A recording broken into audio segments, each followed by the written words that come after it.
In this video, we're going to find for the nth term for arithmetic sequences and series. By the way, arithmetic progression or sequences is a sequence of numbers such that the difference between the consecutive terms is constant. Difference here means second minus first. Let's take a look with these numbers. 3, 7, 11, 15, and so on. Let's say we are finding for the ninth term of this progression. What are we going to do? As we can see, the current difference is 4 because 7 minus 3 is 4, 11 minus 7 is 4, 15 minus 11 is 4. So the difference is 4. So by listing, we have 3, 7, 11, 15, 19, 23, 27, 31, and 35. So we got 35 as the ninth term of this progression. But what if we are finding for the 100 or 1000 terms? What are we going to do? So we are going to use this equation. A sub n is equal to a sub 1 plus n minus 1 times v, where a sub n is the first element and n is the sequence or the nth term that we are finding for, and v is the common difference. So let's try this equation or formula in finding for the nth term of this progression. So a sub n is equal to, what is the first element? It's 3.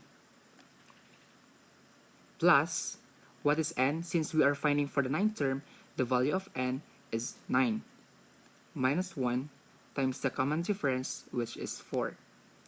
So a sub n is equal to 3 plus 8 times 4. A sub n now is equal to 3 plus 32. So we got 35. So in listing, we got 35, and in the using formula, we got also 35. So when we are finding for a big number, we are going to use this formula or this equation. So let's try this example. We have 5, 8, 11, 14, and so forth.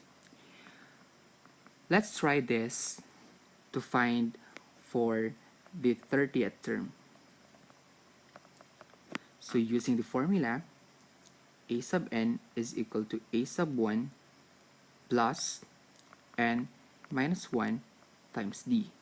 By the way, what is our a sub 1? What is the first element? It's 5. How about n?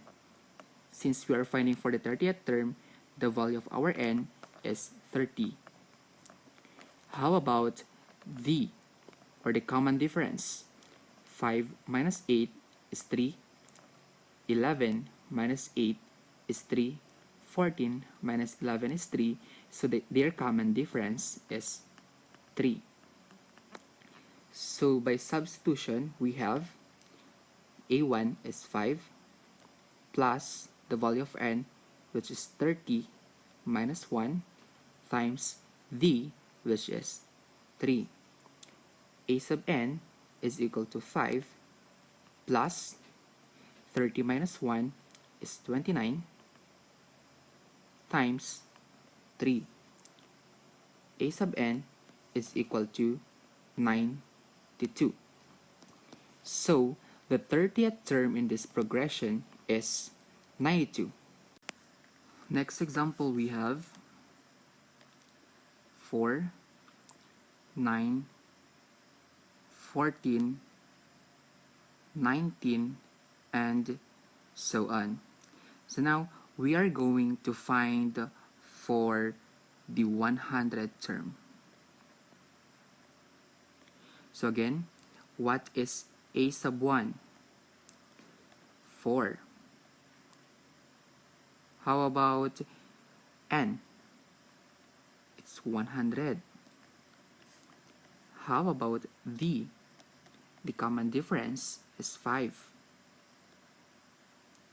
So to apply the formula, an is equal to a sub 1 plus n minus 1 times d. An is equal to 4 plus 100 minus 1 times 5. So now a sub n is equal to 4 plus 99 times 5. So now we have a sub n is equal to 4 plus 495, and finally a sub n, or a sub 100, is equal to 499. This 499 here is the 100 term in this progression. Sounds easy, right? For our last example, we have 9, 11, 13, and so on. Let's try to find for the 50th term of this progression. Again, what is a sub 1, or the first element in this progression? Very good, it's 9. How about the common difference? 11 minus 9 is 2. 13 minus 11 is 2. So we are going to write 2 here as the value of d. How about n? Since we are finding for the 50th term, the value of n is 50. So our formula is a sub n is equal to a sub 1 plus n minus 1 times d. Since the value of n is 50, let's change n as 50. So a sub 50 is equal to 9 plus 50 minus 1 times the common difference, which is 2. So a sub 50 is equal to 9 plus 50 minus 1 is 49 times 2. So a sub 50 is equal to 9 plus 98. Then now finally, a sub 50 is 107. And this 107 here is the 50th term of this progression.